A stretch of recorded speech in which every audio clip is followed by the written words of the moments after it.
Vite, c'est la récré. On fait une partie de billes. Allez les copains, les copines. En argile, peinte, en onyx, en métal, petite ou plus grande. Mais d'où viennent-elles? On ne se posait guère la question à l'époque. On choisissait un sac de billes suivant ses goûts. Et les couleurs? C'est dans la Drôme à Soult qu'on a fabriqué la plupart de nos billes adorées. Les billes sont faites à la main et à partir de matériaux naturels, ce qui leur donne un charme unique. Ce que l'on sait moins, c'est que les billes sont principalement des jouets pour les enfants, mais elles servent aussi comme bijoux et comme ornements. Les billes de Soult sont très populaires et sont vendues dans le monde entier.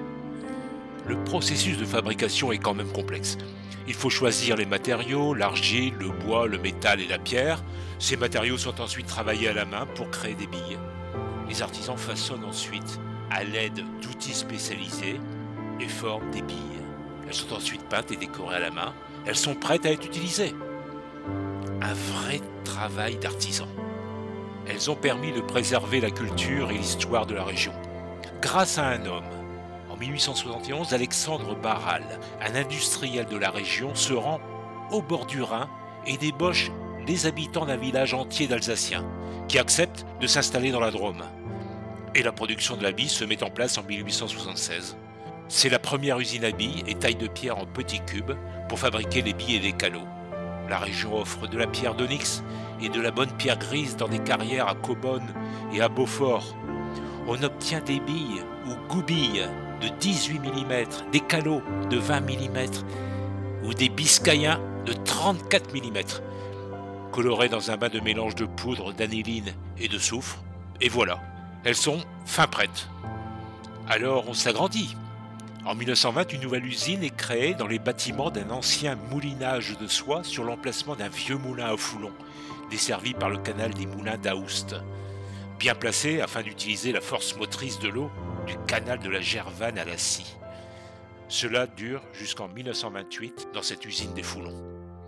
À l'époque, entendez-moi bien, près d'1 million de billes sont fabriquées chaque semaine. Mais face à la concurrence des billes en verre d'origine asiatique ou américaine, les Barral sont contraints de fermer l'usine en 1984. Malgré une tentative en 1998 de faire renaître la production de billes en terre en créant la société Billes et Traditions, l'usine ferme fin février 2009. Depuis, l'usine a été rachetée pour être installée près de Limoges, à Saint-Maurice-les-Brousses, en Haute-Vienne, mais a fermé aussi ses portes aujourd'hui. C'était tout simplement la dernière fabrique européenne du genre. Souvenez-vous, elles portent des noms différents en fonction de leur taille. Ça vous dit?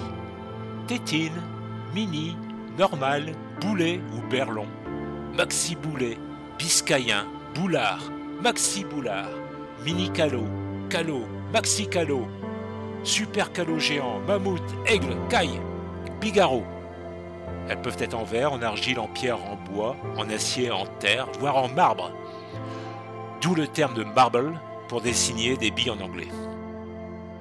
Alors, allons dans la cour de récré. On se met accroupi ou sur les genoux, mais ça fait mal à force. Et on fait la pichenette.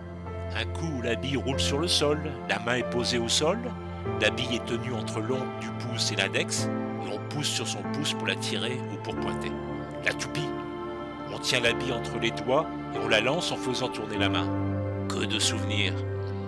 Les billes sont chargées d'histoire, mais principalement de notre histoire.